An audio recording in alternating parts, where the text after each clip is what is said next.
Welcome to Talk Manga Daily, or welcome back. I'm Mel, and today we're starting a brand new series.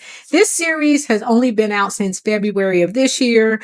I have read it, and just like I'm doing with Ichi the Witch, I'm just going back and walking through chapters and making videos for anyone who may be interested in The Marshal King by Boichi, who is the illustrator behind Dr. Stone. So this is what I'll be doing with the Marshal King as well. So chapter 1 is titled Shot 1, but it doesn't have a title. But for the sake of the video, let's just call it The Academy, which is the actual name of part 1, but not the name of chapter 1. And it opens with a biblical passage from Ecclesiastes 14. Generations come and generations go, but the earth remains forever. This chapter introduces us to a post-apocalyptic Western steampunk world where desperados rule the desert wasteland. And that's kind of how I describe it in terms of post-apocalyptic Western steampunk. So we meet M. Godspeed, a legendary outlaw who has ruled for 100 years, and his son Jimmu, who's about to make a choice that will define his future.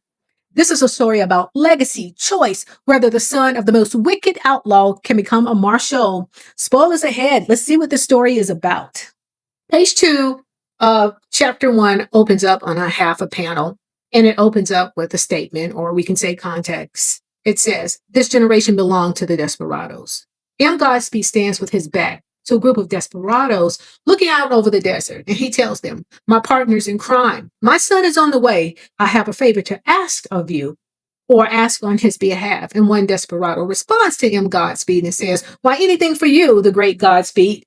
You know how followers of a really popular person always has to cater to them verbally. Well, M. Godspeed explains, now about payment. He'll pay you. He should have about 10 million on him. The desperados are completely shocked about this, but they notice at the same time that M. Godspeed is getting ready to probably rob the train that's coming down the tracks. So one of the desperados had the nerve to ask the great M. Godspeed to say this to M. Godspeed: "Are you planning on robbing that train? We'll lend you a hand. All we ask is for a tiny portion of the spoils." And of course, M. Godspeed turns around with this menacing eye and looked at the desperados. And this panel looks, you can tell he has this menacing, terrifying looking eye when he looks at you when you say something like crazy at him, as if you don't know his talent. So of course, M. Godspeed then says, "You wretch, you think I can't do this on my own?" The desperados begin to kind of like backpedal in their statement, and they're like, "Absolutely not. We're well aware of your capabilities. You're M. Godspeed, the great outlaw who ruled the desert for hundreds of years, a living legend with fortunes untold, the possessor of the golden arms." So, of course, now they verbally catering to him because, of course, that was a little insulting to ask a man of M. Godspeed's caliber if he needs help robbing the train. One piece of dialogue that's interesting when we look at M. Godspeed is, of course, when the desperados asked if he needed help, one of the things that he said that I thought was a powerful statement, he says, "You know my power, yet you dare to ask to lend a hand. You insult me. Do whatever you want with my son's money, but go after my prey, and I will show you no mercy." Once again, the desperados do apologize to M. Godspeed.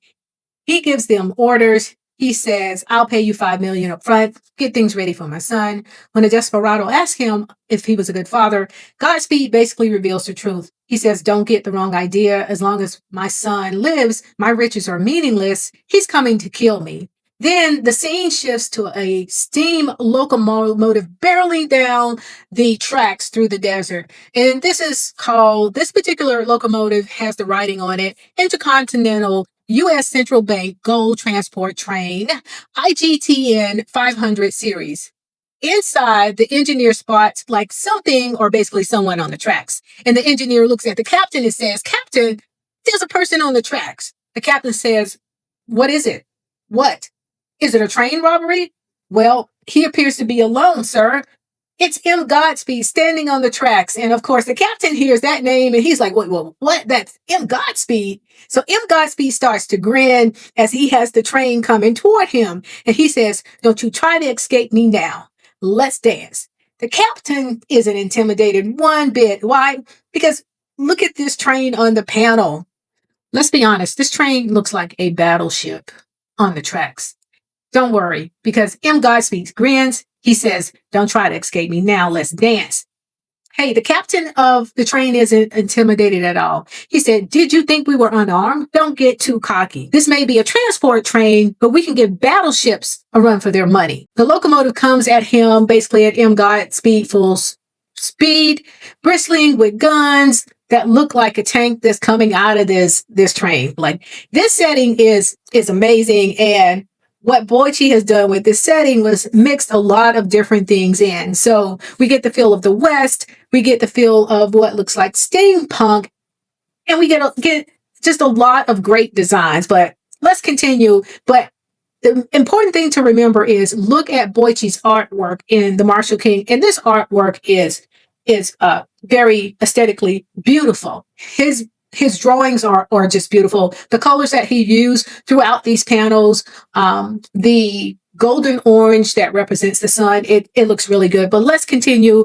But enjoy Boichi's work as I put the panels up along the way. M. Godspeed looks over his shoulder. His son has arrived, and he says, "I accept your duel, but first, I'm going to make you an offer." He says, "Let's join forces for the time being. We're on the precipice of a once in a lifetime Godspeed team up." So he wants his son to join him in this train robbery. So he pulls out his dual guns with his golden arms, Outlaw, Super Magnum, and the Gladiator. Of course, those are the name of his two pistols. He says to his son, "Remember, we are Godspeeds." Now, at this point, his son is off panel. As you can tell, he's not on the panel.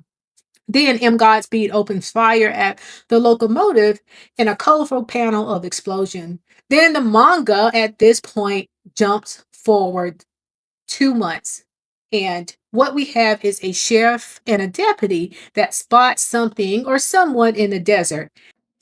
And the sheriff and the deputy, they're riding through the desert on some type of steam powered, post apocalyptic, free will machinery. Anyway, it looks pretty awesome on the panel. The deputy is like, "Sheriff, I think I see something moving out there in the desert." The sheriff is like, "Is that a human? What the hell's with that big ass coffin he's dragging?" And of course, this is Jimmu Godspeed that's coming through the desert. And then Jimmu basically collapses, cursing the sun. He's been surviving on mice and cacti for the past month. Yes, yes. This is the conversation he basically has, but his direct dialogue is, "Damn it, so hot, so thirsty, so hungry. Damn, son, you're trying to kill me. I'm withering away out here." So yes, the sun is very hot in this post-apocalyptic type setting. And he's talking about the actual sun in the sky, like I just said. And the sheriff approaches him and he says, "Hey, you, did you cross the desert by yourself? Unbelievable. Unbelievable. What for?" And Jimmu's like, "Wait, before we get to that, water and food should be appreciated. I've been surviving again on mice and cacti for the past month," right? So, of course, like, Jimmu is naked on this panel, as you can see. I don't know if he lost his clothes while trekking through the desert, or he probably threw them off. Who knows? But later on, you'll find out that Jimmu likes to sleep in the desert with no clothes on. That could have been it. He could have waken up, clothes gone, or something. But anyway, let's just get back to the setting that we're in. And basically, so Jimmu collapses and he talks about what he's been eating. When the sheriff asks who he is, he says, "Jimmu, I'm Jimmu Godspeed, M. Godspeed's son." And the deputies read the coffin inscription, and basically it's M. Godspeed, says M. Godspeed, dead man walking. So Jimmu is dragging his father's casket through the desert, and it's a huge casket shaped like a cross. So they open the casket, or they open the coffin, and find M. Godspeed's corpse with his unmistakable golden arms in there. And again, the bounty that was on M. Godspeed's head was $10 million. So immediately, we're going to see that the sheriff and the deputies are a little corrupt. Hey, it is a post apocalyptic type setting. So, sheriff deputies, who says everything was going to be clean? Anyway, they begin to plot to try to kill Jimmu and take the bounty for themselves. Their plan is to basically throw Jimmu into the ruins. And as you can see on the panel, the cliff goes over, but if you look over the cliffs, it looks like ruins of maybe a past setting or place, maybe a past type of environment of maybe towns or something like that, or some type of um, building structure that collapsed in the current land that's on top of it. So take note of that in on the panel. It's the reason why I keep calling it post-apocalyptic steampunk. And we're going to find out later on how many um, generations or time is removed from the 21st century. But let's get back to the current setting as I've been saying in here. So immediately the corrupt sheriff and deputy, they want to plot to kill Jimmu. They want to find a way to collect the body. Their plan is to throw him in the ruins. And yeah, but as they're scheming, outlaws emerge from the ruins in a steampunk vehicle. Yes, what it looks like when you look over the cliff, here comes this big steampunk post-apocalyptic type vehicle that's coming up out of the ruins. And again, anything that looks like a vehicle in this setting or some type of transportation looks like it's built using steel. And it always has extra guns or anything that they can pull out to use as a weapon. So this case is no different with these outlaws. And they're after M. Godspeed's corpse to collect the bounty. So right now, in this particular moment, everybody wants M. Godspeed's body because they want to collect on that body. And what happens? Of course, chaos erupts with gunfire everywhere. So let's go back to a piece of dialogue from the Outlaws before the chaos erupted. One of the things they said is, haha, lucky us. M. Godspeed's corpse is at our doorstep. Money, fame, and riches are ours. Court work really does pay off. And of course, the sheriff deputies, they panic and, they're like, where were these guys? Hiding. And again, we get the eruption of the chaos that happens. So what happens next? Jimmu Godspeed steps forward. And he basically says, you bunch of money hungry thugs. How dare you try to butt into my business? Keep your hands off my father. Still naked, Jimmu grabs this massive coffin corpse, right? That's shaped like a cross, and start using this thing as a weapon. And I mean, he is swinging it around, knocking out outlaws off their vehicle. When they fire at him, he uses a coffin lid as a shield. One outlaw notes he stopped 105 millimeter armor piercing buckshot rounds, basically swinging this coffin. So yes, Jimmu is no slow leak at all. And he is very apt at being able to fight in this setting. So Jimmu opens the coffin and pulls out a gun and he fires back. Despite being half dead from starvation, he takes down every single outlaw. He plants the coffin in the ground and stands on top of it, elevated above everyone, silhouetted against the golden sunlight. Check this panel out. This panel looks really good. The work, Boyce's work is really solid, and he really captures the setting sun in this particular scene. Jimmu declares, I may be knocking at death's door, but I'll make sure you never forget the name of the best in the West, Jimmu Godspeed. Then he asks about the Western U.S. Marshal Training Institute he wants to enroll. So at this moment, Jimmu carries the last name Godspeed, but his goal is to go in a total different direction of his father. He does not want to be a desperado. He does not want to be an outlaw. He has a whole different goal. And his goal is to become a U.S. Marshal by enrolling in the U.S. Marshal Training Institute. And let's just say the sheriff is basically shocked. He says the academy is for elite kids of marshal and rangers. Jimmu is the son of the most wicked outlaw of them all. The students will basically kill them. That's kind of like the sheriff's perspective of all of this. But Jimmu knows about special enrollments, and he knows that anyone can join if they can prove that they're worthy of being a marshal. So how is he going to prove that? Well, obviously, if he's carrying his father's corpse through the desert in this casket, he is the one who killed his father. So you can't get better proof than that, than him killing one of the most notorious outlaws in 100 years. So basically, the sheriff begins to assume that Jimmu wants the $10 million bounty and to move up in life by washing his hands of the outlaw legacy. Jimmu responds and basically says, speculate all you want. Just know I don't want the bounty. And the sheriff is basically stunned by this. And he's like, "You what?" Yeah, Jimmu's not interested in the bounty at all. Jimmu is interested in carving his own path. So, I mean, they're out of luck if they think he's going to accept the money. So, Jimmu begins to explain that disposing of outlaws is all in a day's work for a marshal, right? And he poses that as a question. And he makes sure that they understand that, this was never about the bounty. It was never about collecting like his father's bounty at all. It was totally about him enrolling in the academy, which he was able to finally do.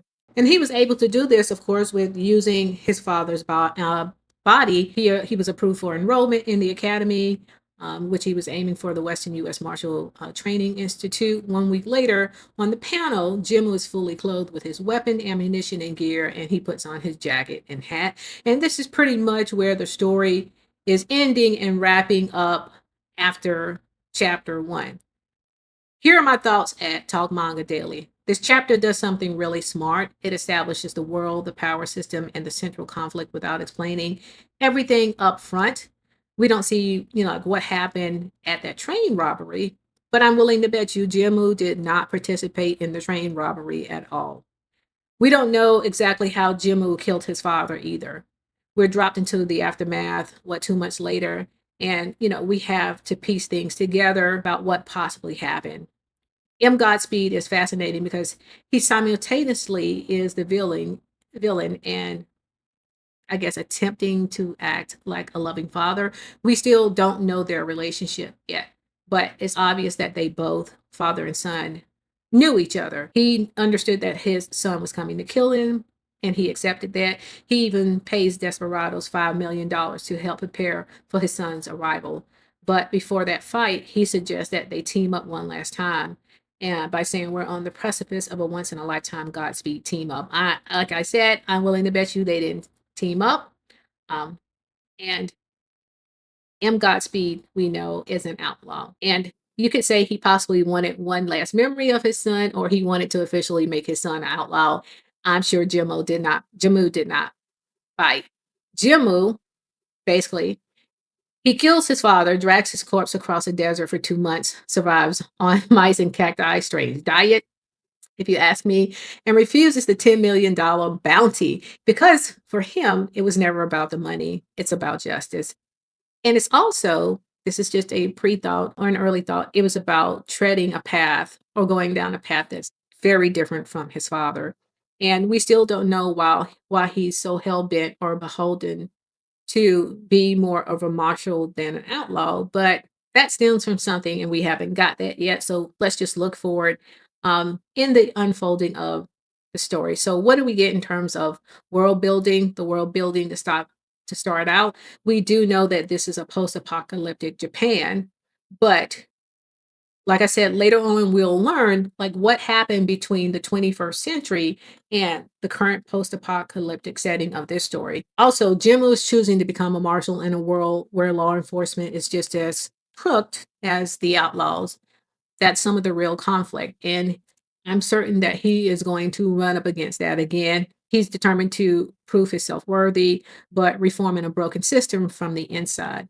And that cross-shaped coffin is perfect symbolism or early symbolism. Jimmo literally carries his father's legacy on his back. He can't escape it. He understands that as well, but he's not trying to. He's transforming it, using it as a weapon, standing on top of it, rising above it in the desert when he fought those outlaws that came out of the ruins. The coffin is shaped like a cross because Godspeed's golden arm was stretched out wide in there. So let's put this panel back up. As you notice, he was stretched out. Godspeed was stretched out. And that's why the coffin had to be shaped like a cross as well because of his golden arms. But it's also a cross in the religious sense. Sacrifice, burden, redemption. Jimmu killed his father, but he's not running from the act. He's carrying it with him into his new life. That's it for chapter 1 of The Marshal King. Jimmu Godspeed, son of the most legendary outlaw in history, kills his father, crosses the desert with his corpse, not for the 10 million, not for the bounty, not for the fame or glory, but to enroll in an elite martial academy and prove that he can choose justice over his heritage. Next time, we'll dive into chapter 2, where Jimmu Godspeed begins his life in the Western U.S. Marshal Training Institute and discovers what it means to be the outlaw's son in a school full of elite lawmen or lawmen children. Drop your thoughts in the comment. What do you think about Jimmu's choice to become a marshal? What happened at the train robbery 2 months ago? Did Jimmu participate in there? I'm going to say no. Don't forget to like and subscribe to follow the full series. As usual, keep reading, keep thinking, and talk manga daily with me. Thanks for watching.